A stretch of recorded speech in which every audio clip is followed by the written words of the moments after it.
Here are tonight's winning lottery numbers.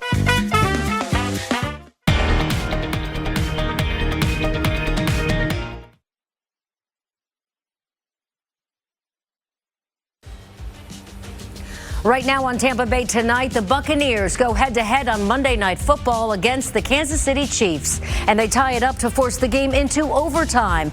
But the Chiefs scored a touchdown, winning the game. Our sports team is on the ground in Kansas City with a full recap.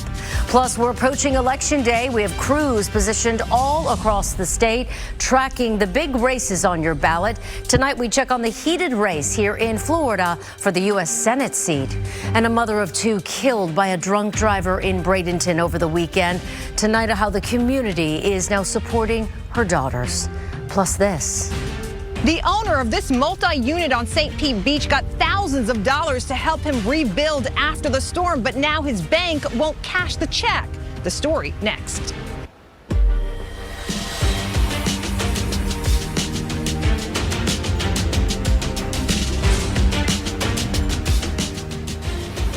Good evening, and thanks for staying with us after the game here on Tampa Bay Tonight. I'm Wendy Ryan.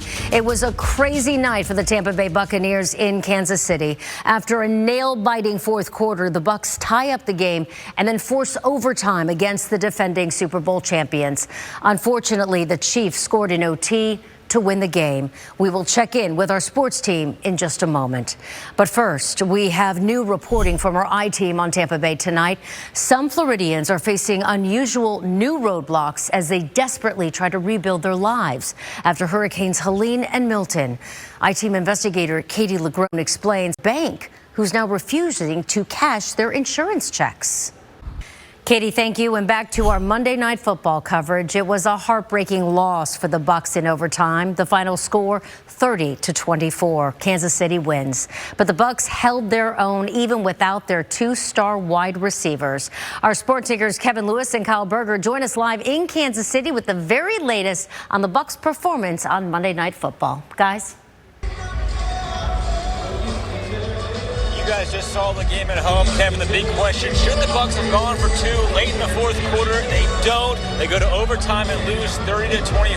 Bucs now lost 4 of their last 5 games. And the entire game, and especially the first half, started as kind of an on-brand performance for both teams. A lot of ebbs and flows for both teams in the first half. Bucs dropped to 4-5, and if you watch ABC Action News Red Zone before the game, which you should have, one of us said the final score would be 30-24 Chiefs, and his name rhymes with Kevin Lewis. Yeah, so the Bucs have to pick up the pieces. They host San Francisco on Sunday at 1 o'clock. That's Kyle Berger. I'm Kevin. I'm just saying, you can call me Louis Stradamus if you want to. At Arrowhead Stadium, Kyle Berger, Kevin Lewis, ABC Action News. All right, thanks, guys. Still a disappointing loss.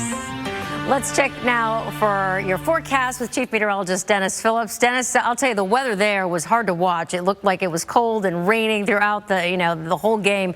But tomorrow is Election Day, of course, and a lot of folks might still be waiting to vote on Election Day. How does it look in the morning?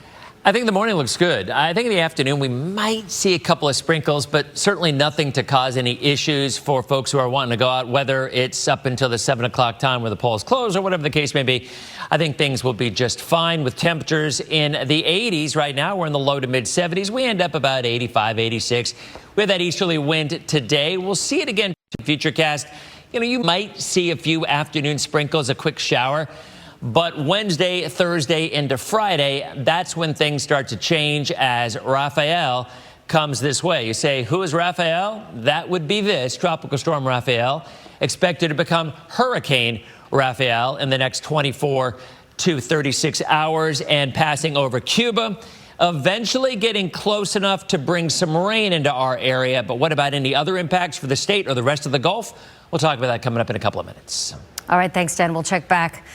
A mother of two lost her life over the weekend after Bradenton police say a drunk driver who was speeding ran a red light and slammed into her vehicle. The family tells us she had just left work with her boyfriend, and they were just a block from home when the crash happened.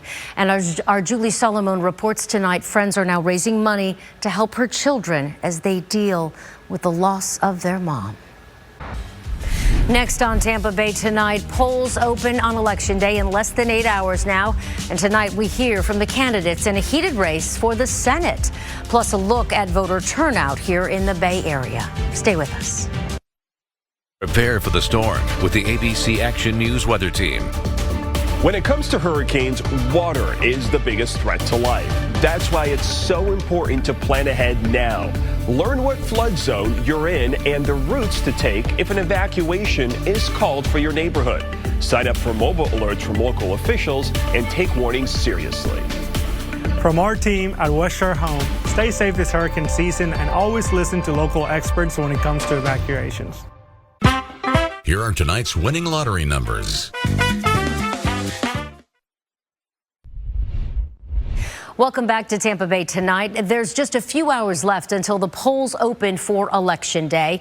Here in the Bay Area, so many voters were impacted by the recent hurricanes, and that's why the state extended early voting for people in Pinellas County. The supervisor of elections in Pinellas tells us voter turnout has been high so far this election cycle. In Pinellas County alone, more than 379,000 voters have already cast their ballots. That's nearly 60% of registered voters in that county. Almost all of the counties here in Tampa Bay has had more than 50% of their voters hit the polls. So we wanted to take a look at the early voting numbers in Florida for the last presidential election. And according to the Florida Division of Elections, more than 9 million Floridians voted early in person or by mail in 2020. But it really depended on which county you were in. Hillsborough, Pinellas, and Manatee counties had nearly 65% of registered voters cast ballots early.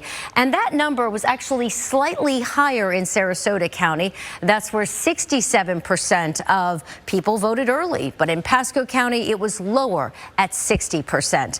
Meanwhile, Polk County had the lowest early voting numbers. 4 years ago, only 54% voted before Election Day. One of the big choices facing Florida voters this election year should sit in office. Our Chad Mills is in Miami tonight hearing from Scott and his Democratic challenger just hours before the election. All right, let's check back in with Chief Meteorologist Dennis Phillips. Dennis, I know you've been watching some activity in the tropics. Yeah.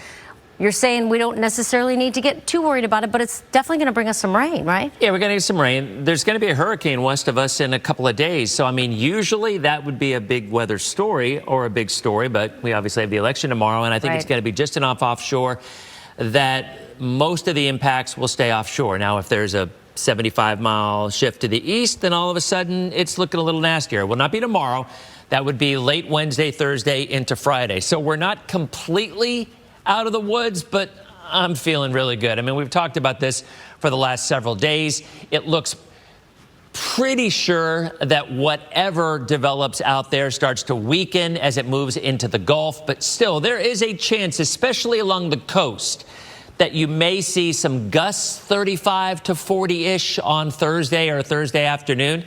Right now, temperatures in the mid-70s under partly cloudy skies to clear skies, actually mid-70s. We did see some rain move through the area this afternoon, some isolated showers. And I think we're going to see a few more tomorrow. The morning should be dry. So if you're planning on going out voting tomorrow, whatever you have planned, the first half of the day you look good. And then in the afternoon, there will be a few isolated showers continuing into the evening hours. But the moisture or the rain associated with Rafael starts to kind of move in from the south late Wednesday, Thursday, and even lingering into early on Friday. Again, by far, at least based on the current track from the Hurricane Center, the worst of this stays offshore. Rain chances, as Wendy mentioned, certainly increase on Wednesday and again on Thursday. Out of here by Friday and into the weekend. As a matter of fact, we're going to have a beautiful weekend across the area with temperatures staying in the middle 80s. So again, let's talk a little bit more about this. 45-mile-an-hour winds expected to get stronger over the next 12 to 24 hours as it approaches Grand Cayman. It should be a hurricane. As it passes over Cuba, it will be a hurricane. Although now the NHC has actually bumped this down from a Cat 2 to a Cat 1 as it moves across the island. Bottom line, here's how this plays out. As it moves north, it will run into higher shear, cooler water, drier air. All three will work against it. So if we're on the right side of the margin of error, then yeah, we could see some gusts along the coast. Gusts, not sustained, gusts 35-ish to maybe 40. Not a huge deal. I do think most of the surf will be offshore, but if it goes a little more. So the probability of tropical storm force winds by later on Wednesday into Thursday, it's on the low side, between maybe 20 and 30%. And those chances inland will pretty much be next to zero. So your forecast overnight, clear tomorrow. And then as we start the afternoon, an isolated shower in a few spots. There's Florida's most accurate 7-day. Rain chances will go 30-40% tomorrow, 50 to 60% Wednesday into Thursday, and then clearing just in time for the weekend. Action News at 11. Tampa Bay Tonight continues after this. As we go through this hurricane season together, my goal is to keep you informed while letting you know what to expect. No hype, just the facts. No matter what happens, we've got you covered right here on ABC Action News. Happening tomorrow on Good Morning Tampa Bay, we have team coverage as the polls open on Election Day. Our crews will be live all across the Bay Area, tracking the big local races along with the presidential race. It all starts at 4:30 on Good Morning Tampa Bay.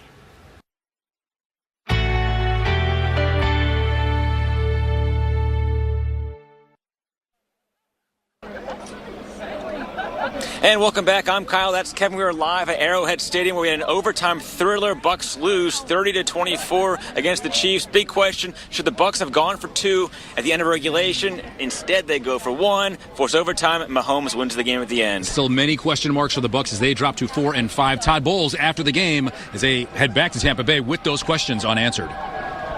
I mean, it's tough. You don't take anything from it but a loss, and we can't get used to losing, and that's the biggest thing. We're not going to get used to losing. We had some good plays. We took our swings. They connected more than we did. We fought, but it wasn't good enough, so we got to get ready next week for another one. And it doesn't get any easier next week. 49ers come to Tampa. Kickoff set for 1 o'clock at Raymond James Stadium. That's Kyle. I'm Kevin. Have a good night, everybody.